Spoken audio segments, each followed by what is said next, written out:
Hai, selamat berjumpa kembali di Kompas Bisnis Sapa Indonesia Pagi. Saya Paskali Siswari.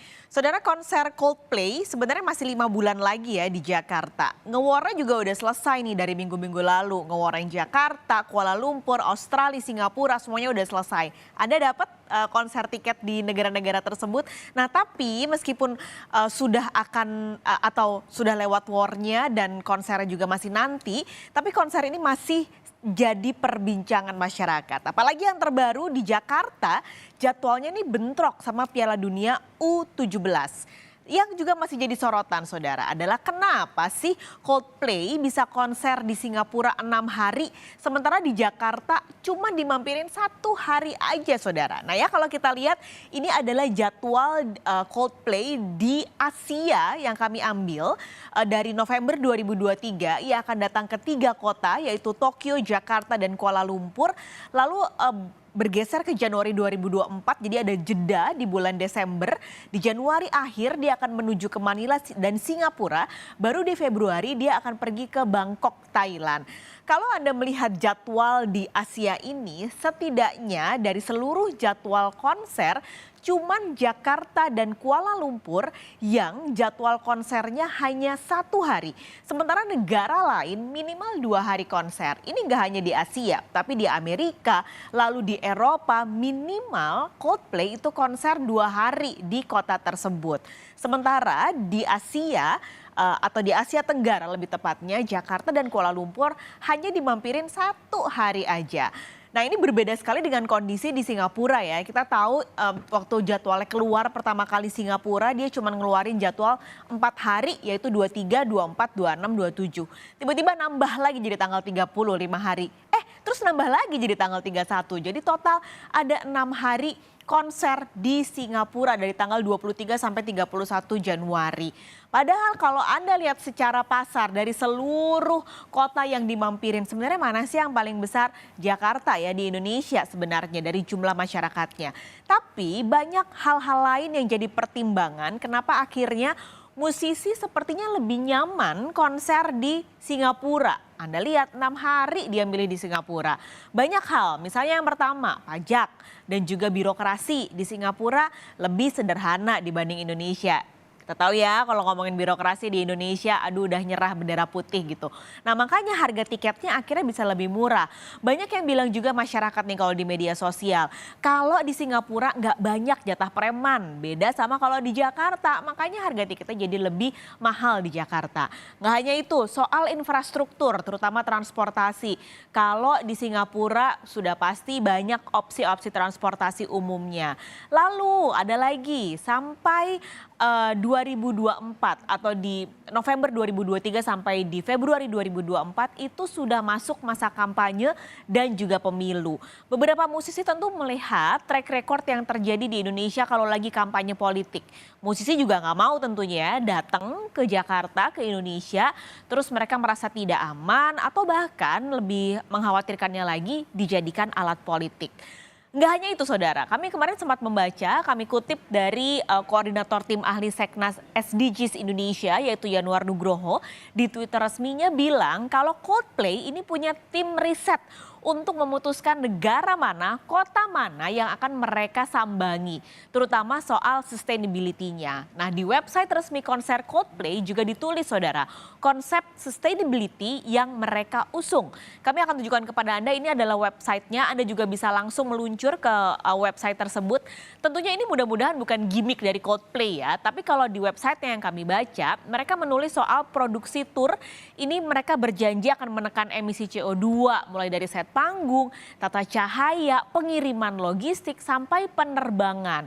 Bahkan kalau dari websitenya tadi saya baca mereka itu menginstall lantai kinetik. Jadi lantai ini bisa mengubah energi dan gerakan penonton dan juga band menjadi listrik di konser tersebut, menjadi energi untuk konser tersebut. Jadi kalau Chris Martin loncat-loncat nih itu bisa jadi listrik untuk menyalakan tata lampu misalnya. Itu untuk konsernya. Untuk penerbangan, Coldplay juga mengklaim menggunakan BBM Aftur ramah lingkungan. Anda bisa langsung ngecek detailnya di website Coldplay. Nah selain sustainability, Coldplay juga mengusung istilahnya adalah inclusivity. Jadi ini adalah konsep akses konser terbuka untuk siapapun, termasuk masyarakat yang tuli dan juga buta. Ini menyediakan Coldplay, interpreter, dan juga touch tours sebelum konser. Ini juga tentu catatan karena di Indonesia fasilitas dan infrastruktur untuk kaum disabilitas masih sangat minim, berbeda sekali dengan di Singapura.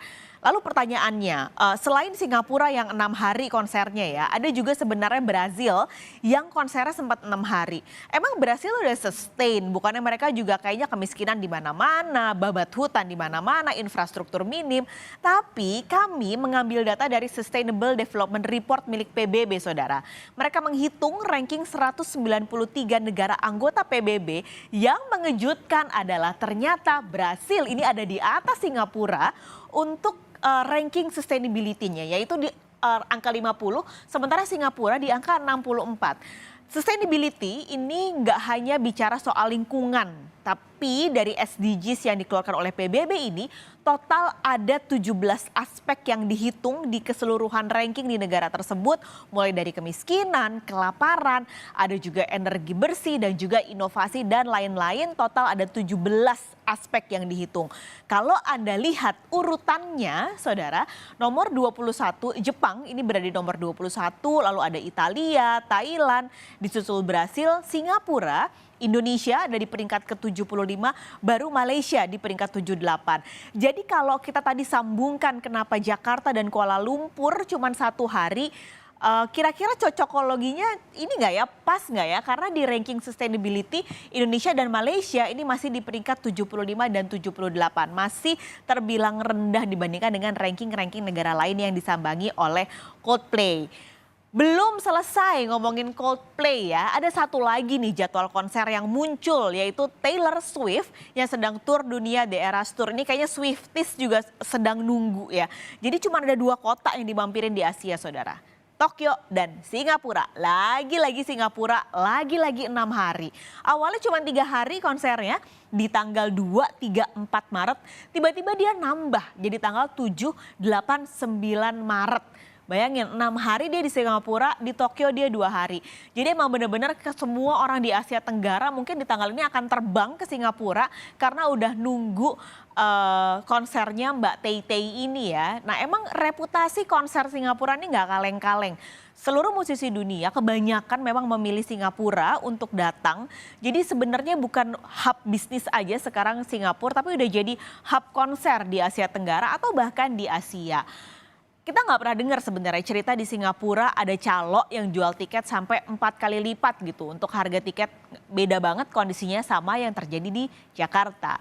Nah kita geser lagi, yang juga membagongkan adalah harga tiket pesawat, saudara. Ini harga tiket pesawat yang kami intip untuk tahun depan ketika Coldplay akan konser di Singapura di Januari. Harga tiketnya, Anda sudah beli tiket belum? Kalau udah dapet tiket Coldplay 2,4 juta hanya dalam 1 kali penerbangan. Jadi bukan PP. Jadi kalau PP berarti kira-kira Anda harus mengeluarkan uang 5 juta untuk ke Singapura. Perbandingan harganya ini mahal nggak sih gitu ya kalau Anda belum ada bayangan. Jadi kalau ke Singapura itu harga normalnya nih di 31 Januari. Harusnya dalam 1 kali perjalanan Anda bisa membayar hanya kurang dari 600.000. Tapi ketika Coldplay konser, jadi saya cek dari 22, 23, 24, 25 bahkan sampai 30 Januari harga tiketnya masih 2,4. Anda bisa milih sebenarnya di Batam. Batam mungkin lebih stabil harganya karena dari tanggal 22 sampai 31 semuanya stay di angka 1,6 juta rupiah untuk harga tiket pesawat, tapi belum ditambah harga penyeberangan menggunakan kapal, yaitu PP sekitar 750.000 rupiah. Ya lumayan lebih murah lah ya dibandingkan dengan Anda harus bayar 4-5 juta untuk PP Singapura. Tapi yang lucunya lagi nih ya, menariknya ini adalah ketika Maret nanti, ketika konsernya Taylor Swift, padahal nih ya harga tiketnya belum dijual atau penonton juga nggak tahu harga tiketnya berapa, mereka belum ngejual tiketnya, bahkan seat plan-nya aja belum ada gitu, kita belum tahu. Tapi harga tiket pesawat di Singapura sudah naik menjadi 1,5 juta rupiah, naik 3 kali lipat dibandingkan dengan harga normal. Sementara normalnya ada di 9 Maret sekitar 550.000 rupiah.